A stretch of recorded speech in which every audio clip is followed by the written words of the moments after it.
Thanks for listening to our daily Bible reading lesson. The lesson today is give them wings and let them fly. You ever heard the saying about raising children? Give them wings and let them fly. I mean, that's a good thought. You realize one of the saddest things in life is whenever you find out your kids are grown up and going off on their own. Well, actually, they never go off on their own. They hopefully are depending upon us as parents, as grandparents, as an example and encouragement. But we need to make sure that whenever we consider the thought of wings and flying as regards to our children, our grandchildren, or really any others that we influence, that we consider not just the physical. I ask my children, my grandchildren, what are you going to do? Well, it may be a teacher, a principal, it may be I want to move into a tiny house and way out in the wilderness, and by the way, I don't want to work. Others, I want to do this, do that. It really doesn't matter. You help them to accomplish whatever they can in life in the secular realm, but that's not the emphasis we ought to have. Give them wings and let them fly. In our reading yesterday in 1 Chronicles 28, we find, of course, David is about to die.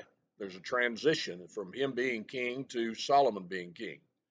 And you find in 1 Chronicles 28, David said, the Lord said unto me, Solomon thy son, he shall build my house and my courts, for I've chosen him to be my son, and I'll be his father. I will establish his kingdom forever, if he constant to do my commandments and mine ordinances as at this day. Now therefore, in the sight of Israel, the assembly of Jehovah, and the audience of our God, observe and seek out all the commandments of Jehovah your God, that you may possess the good land and leave it for an inheritance to your children after you forever. Well, then in verse 9, David now gives a charge to Solomon. Solomon, my son, know thou the God of thy father, serve him with a perfect heart and a willing mind, for Jehovah searcheth all hearts, and understandeth all the imaginations of the hearts. If thou seek him, he'll be found of thee.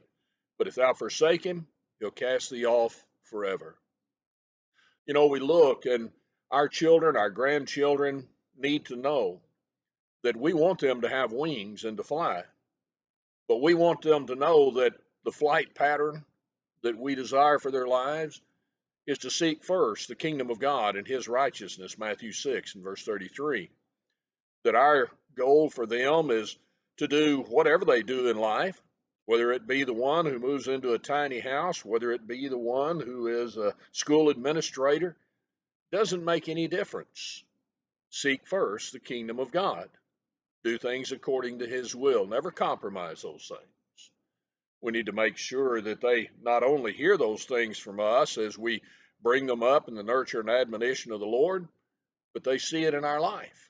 You notice David was told by God, you follow the things. Observe and seek out the commandments of Jehovah your God, that you may possess a good land. Leave it for an inheritance to your children forever.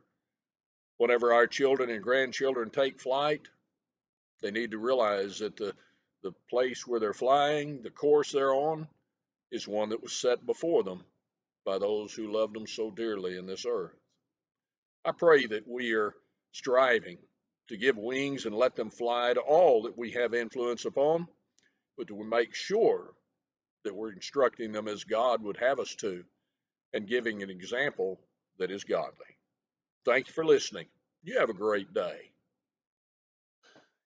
Thank you again for joining us in this Bible study. We remind you, if you'd like to follow along in our daily Bible reading, the link below in the description of this video will give you the PDF so you can read right along with us.